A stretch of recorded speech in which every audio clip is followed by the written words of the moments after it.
లీడర్లు ఒక్క పార్టీలోనే ఉన్నారు. కాకుంటే ఎప్పుడు చూసినా ఉప్పు నిప్పు అన్నట్టే ఉంటారు. ఒకలంటే ఒకరికి అసలుకే వాడది. సందు దొరికితే చాలు పక్కనోళ్ళ మీద ఫిర్యాదులు చేసుడో లేకుంటే వాళ్ళ కాళ్ళల్లా కట్టెలు పెట్టే పనులు చేసుడో చేస్తుంటారు.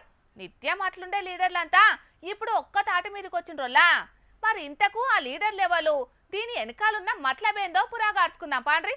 లీడర్లంతా సుటూరంగా కూసుండి ఫుల్ మిల్స్ తింటాంటే వాళ్ళకి ఎట్లా అనిపిస్తున్నదో తెలియదు గాని వాళ్ళంతా అన్యోన్యంగా కలిసిమెలిసి తింటున్నది చూసిన చేతిపాటి కార్యకర్తలకు మాత్రం నిజంగానే ఫుల్ మిల్స్ తింటున్న ఫీలింగే కలిగిందోల్లా.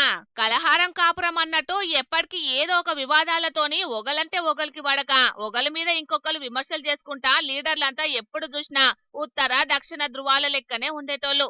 అసొంటిది ఇప్పుడు అందరూ ఒక్క తాటి మీదికొచ్చి మేమంతా ఒకటే అన్నట్టుగా అందరు కలిసి భోజనం చేసిండ్రు. మంత్రి కొండ సురేఖ అంటే మాజీ మంత్రి కడియం శ్రీహరి, ఎమ్మెల్యే రాజేందర్ రెడ్డి, ఎమ్మెల్సీ బసవరాజు సారయ్యకు అసలుకే పడదు. ఎన్నో మాటల డైరెక్ట్ గానే విమర్శలు కూడా చేసుకున్నారు.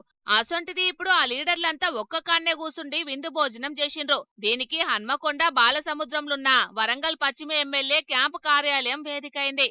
ఎమ్మెల్యే నాయని రాజేందర్ రెడ్డి ఏర్పాటు చేసిన ఈ విందుకు మంత్రి కొండ సురేఖ, ఎమ్మెల్యేలు కడియం శ్రీహరి, రేవూరి ప్రకాష్ రెడ్డి, గడ్ర సత్యనారాయణరావు, కెఆర్ నాగరాజు, ఎమ్మెల్సీ బసవరాజు సారయ్య, రాష్ట్ర గ్రంథాలయ సంస్థ అధ్యక్షుడు డాక్టర్ రియాజ్, మహిళా కాంగ్రెస్ రాష్ట్ర అధ్యక్షురాలు ఎర్రబెల్లి స్వర్ణ, డిసిసి అధ్యక్షులు యనగాల వెంకట్రామరెడ్డి, ఆయుబ్ ఖాన్, టిపిసిసి రాష్ట్ర ఉపాధ్యక్షురాలు ఝాన్సీ రెడ్డి హాజరుపడ్డారు. మరి ఇల్లు లోపట ఎన్ని ఉన్నా పైకి మాత్రం ఇట్లనే కలిసిమెలిసి ఉంటారో లేకుంటే మా ఈగోలు పక్కకు పెట్టే ఛాన్సే లేదు.